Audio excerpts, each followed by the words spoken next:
हमारे इस समारोह के मुख्य अतिथि महामहिम राष्ट्रपति परम श्रद्धेय रामनाथ कोविंद साहब, माननीय राज्यपाल परम आदरणीय कलराज मिश्र जी, हमारे आज के समारोह के विशेष मेहमान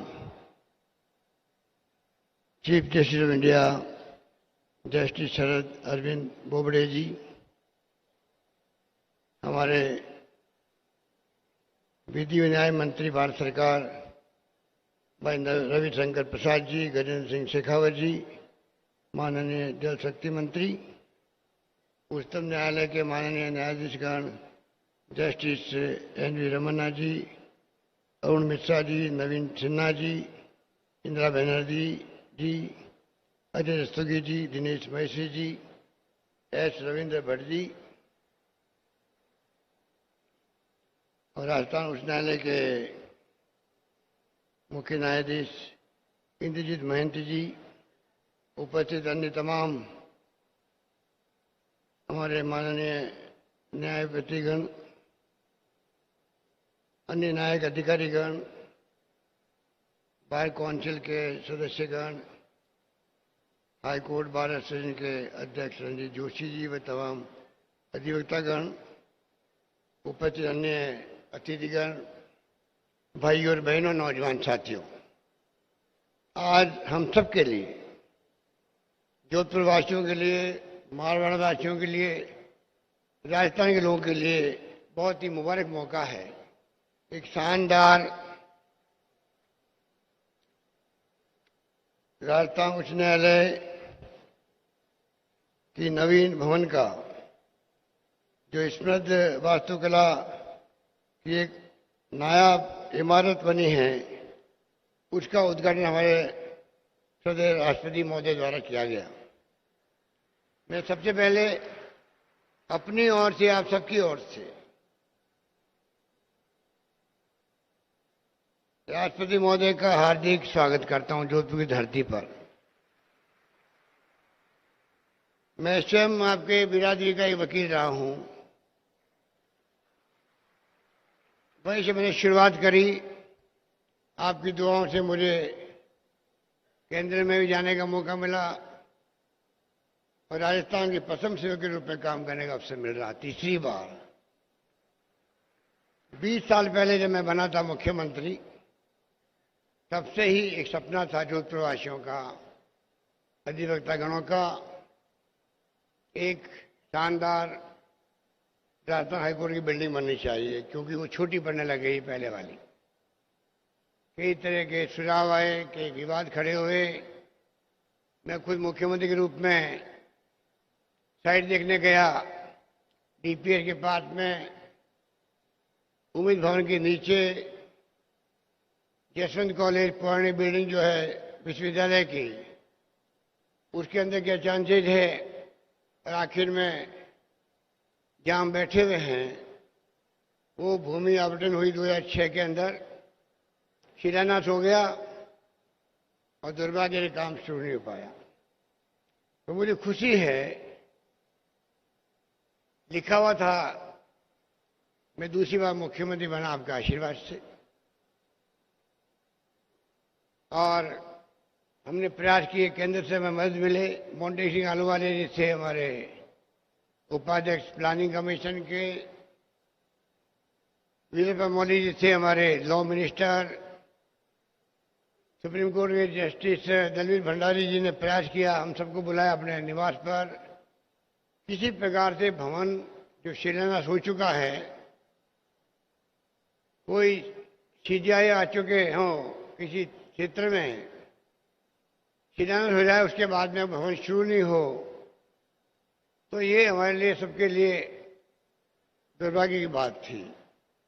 हमने प्रयास किए, केंद्र से मदद मिले, पर मदद हमें मिल नहीं पाई। आखिर में मुझे लगा कि मैं खुद आपका सेवक हूं, प्रथम सेवक हूं, मुझे अवसर मिला दूसरी बार मुख्यमंत्री बनने का। तो हमने एक झटके में 110 करोड़ रुपए सैंक्शन किए और इसका काम शुरू करवाया।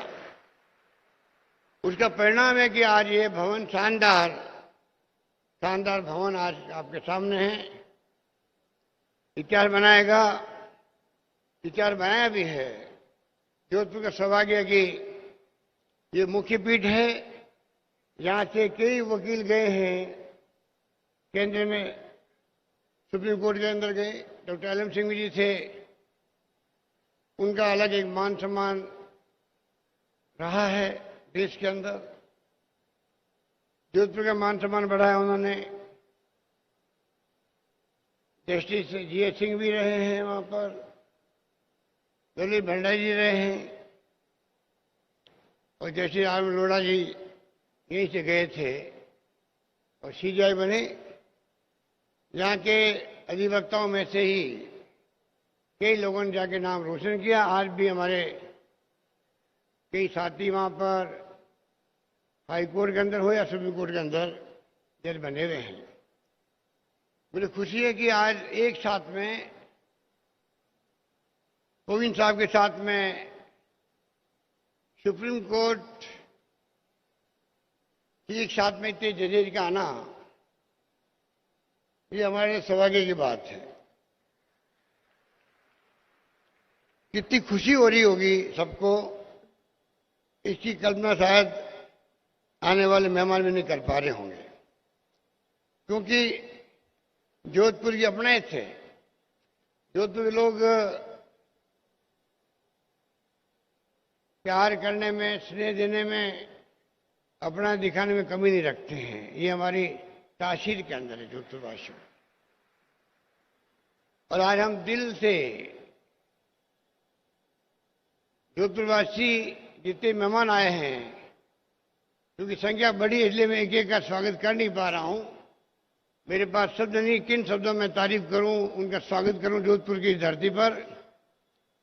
मेरी भावना वो समझ रहे होंगे और मैं उम्मीद करता हूं कि उन सब का एक साथ आना एक नया इतिहास बनाएगा। हमारे यहां पर 22 कोर्ट रूम बने हैं इस बिल्डिंग के अंदर, संख्या 50 की है। 50 की संख्या में 21 जज काम कर रहे हैं। अभी 29 जगह खाली पड़ी है। मैं चाहूंगा कि जब पूरा सुप्रीम कोर्ट का पूरी सीजीआई साहब में बैठे हुए हैं, जजेस बैठे हुए हैं, और संयोग से हमारे मित्र रविशंकर प्रसाद जी हैं जो लॉ मिनिस्टर हैं, तो नियुक्ति करने वाले सभी लोग आज इस मंच पे बैठे हुए हाईकोर्ट जजेस की।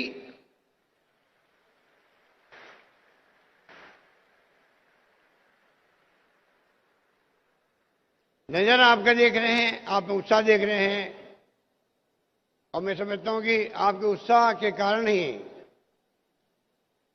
और राजस्थान के लोगों की भावना को समझते हुए कितने केस पेंडिंग पड़े रहते हैं। 4.5 लाख के आसपास केस पेंडिंग पड़े हाई कोर्ट के अंदर, 17 लाख केस पेंडिंग पड़े हैं लोअर कोर्ट के अंदर। कैसे काम चल सकता है, कैसे न्याय मिल सकता है लोगों को? इसलिए मैं चाहूंगा कि आज जब सभी लोग यहां पर हैं तो प्रायोरिटी पर पूरे देश के अंदर सैकड़ों जज की जगह खाली पड़ी रहती है, लोअर कोर्ट हो या हाई कोर्ट हो। कोई रास्ता से निकलना चाहिए जिससे कि कम से कम लाखों केस जब पेंडिंग है, सुप्रीम कोर्ट के अंदर हो चाहे हाई कोर्ट के अंदर हो, पूरे देश के अंदर लोअर कोर्ट के अंदर हो, तो कैसे लोगों को न्याय मिल सकता है? और आज मैं समझता हूं आज के माहौल के अंदर, देश के अंदर जुडिशरी पे बहुत कुछ लोग डिपेंड करता है, लोकतंत्र। 4 सुप्रीम कोर्ट जजेस ने क्या कहा? लोकतंत्र खतरे के अंदर है। आज भी पूरे देश उस हिल गया था। सुप्रीम कोर्ट जजेस के अपने मायने होते हैं। 4 का कहना है कि सुप्रीम कोर्ट के जजों का लोकतंत्र खतरे के अंदर है। उसके बाद में उनमें से एक जज बन जाते हैं, सीजीआई साहब बन जाते हैं, मिस्टर गोगोई साहब। शिकायत वो करते थे पहले, 4 जज की शिकायत थी, कार्यप्रणाली वही रही सुप्रीम कोर्ट की। तो मैं समझ नहीं पाया आज तक भी कि मिस्टर गोगोई साहब पहले गलत थे या बाद में गलत रहे? ये राष्ट्रीय बनावा देश के लिए, ये कोई मामूली बात नहीं है। जिसके कंधों पर लोकतंत्र को मजबूत करने का भार हो, वहां के जरिए की ध्वनि निकले, मैं समझता हूं कि पूरा देश चिंतित होना स्वाभाविक है। इन हालातों में मुल्क चल रहा है। मैं समझता हूं कि आज सब यहाँ बैठे हुए हैं, कम से कम जगह भरी जाए हमारे यहाँ पर। और मुझे उम्मीद है कि रविशंकर प्रसाद जी बहुत ही एक्टिव रहते हैं, आप देखते हैं टीवी के अंदर उनको। उम्मीद करता हूं कि वो विशेष रुचि लेकर के हम सबकी भावना देखते हुए इस काम को जल्दी करेंगे। राजस्थान सरकार की तरफ से मैं विश्वास दिलाऊंगा कि आपको सरकार की तरफ से पहले भी कोई कमी नहीं आई थी। अरुण मिश्रा जी थे यहाँ पर चीफ जस्टिस, तब भी, उसके पहले भी, उसके बाद में भी, जब जब मौका मिला हमें काम करने का, जुडिशरी ने जो हमें प्रस्ताव दिए, राजस्थान सरकार ने उसी ढंग से उन प्रस्तावों को मंजूर किया, चाहे लोअर कोर्ट के लिए हो, चाहे हाई कोर्ट के लिए हो, चाहे बार एसोसिएशन के लिए हो, चाहे बार काउंसिल के लिए हो। सब कुछ हमने जो मांगा वो दिया है और हमारी जिम्मेवारी बनती है, हमको ऐसा नहीं करते हैं।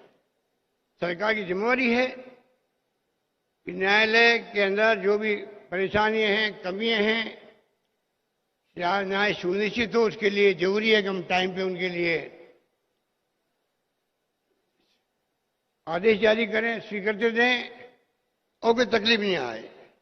अभी भी हम लोगों ने चलानी गार्ड लगा के स्टेनोग्राफर्स, रीडर्स, लिपिक, न्यायपालिका से संबंधित करीब 2500 पदों को मैंने भी स्वीकृत किया है, जिससे कि आने वाले वक्त में आराम से नए कोर्ट खुल सके, उनके अंदर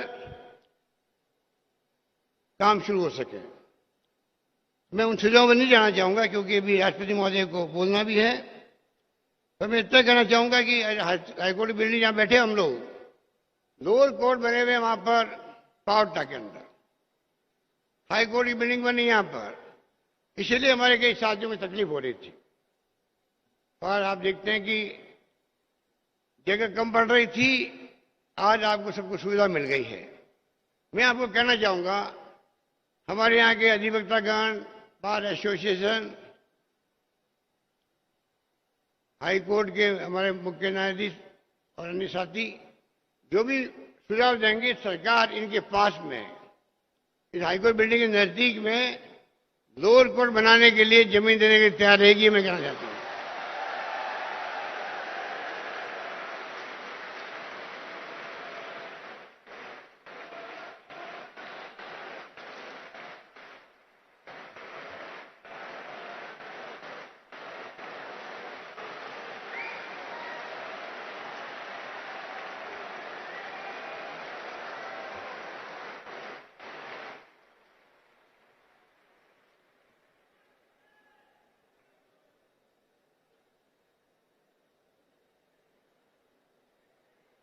कहने को बहुत कुछ है, पर मैं समझता हूं कि आज का ये मुबारक मौका है और मुबारक मौका ही रहना चाहिए। इसलिए एक बात कह के मैं अपनी बात समाप्त करता हूं, क्योंकि राष्ट्रपति महोदय हमारे बीच में हैं, सीजेआई साहब हैं, सुप्रीम कोर्ट के हमारे वरिष्ठ सब न्यायाधीशगण हैं, पूरा हाईकोर्ट यहां बैठा हुआ है।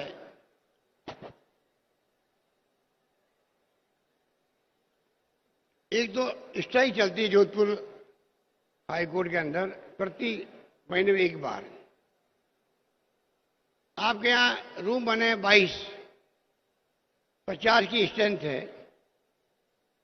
मुख्य बेंच आपकी ये है, जोधपुर की है।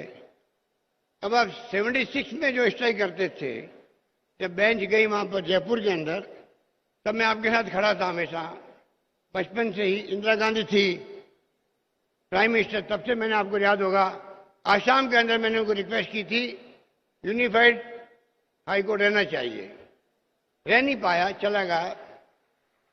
अब आप इतने सालों के बाद में भी, अभी तक भी आप 40 साल ज्यादा हो गया है, आप लोग महीने में एक दिन स्ट्राइक करते हैं।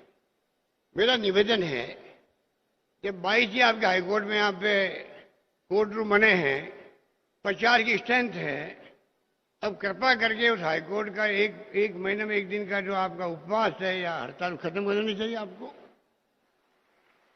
जमाना बदल गया है, जमाना बदल गया है। अब तो उदयपुर वाले, कोटा वाले, बीकानेर वाले स्ट्राइक करते 3-3 महीने की, 3-3 महीने की स्ट्राइक होती है। हमारे हाईकोर्ट की बेंच लाओ।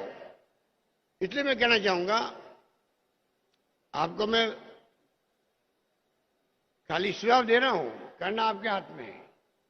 क्योंकि वकीलों के समुदाय की अपनी एकता होती है, मजबूती होती है, वो जग जाहिर है। जब आप स्ट्राइक करते हो, आप लोग जयपुर में करते हो, जोधपुर में तो कम करते हो, अभी दिल्ली में स्ट्राइक हुई, पूरा देश एकता हो क्या रहा है। वकीलों की एकता को तो आपको सलाम है। और मैं कहना चाहूंगा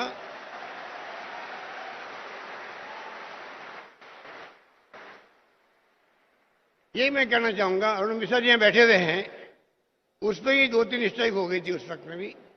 कृपा करके स्ट्राइक करना छोड़ दो, कृपा करके एकता दिखाओ, कोई दिक्कत नहीं है। आपकी भावना का आदर करेंगे, जय करेंगे, मुख्य न्यायाधीश महोदय करेंगे, सीजेआई साहब करेंगे, सरकार करेगी। और बिना कारण के केवल स्ट्राइक ऐसी होती है कि आपके एकता पे लगता है कि एकता किस काम की ऐसी कि आप लोग बिना कारण के स्ट्राइक कर देते हो, बिना कारण के। ऐसे उदाहरण मेरे पास में है, आपको मालूम है, अरुण मिश्रा जी को मालूम है किस रूप में स्ट्राइक हुई जयपुर के अंदर। तो कृपा करके मेरा निवेदन है कि मैं आपके साथ खड़ा रहूंगा, हमेशा आपको साथ दूंगा। और ये स्ट्राइक विस्ट्राइक का काम सब बंद करो। पूरे देश में बदनामी मजदूर समुदाय की भी होती है। एक बात कह के मैं अपनी बात समाप्त करता हूं।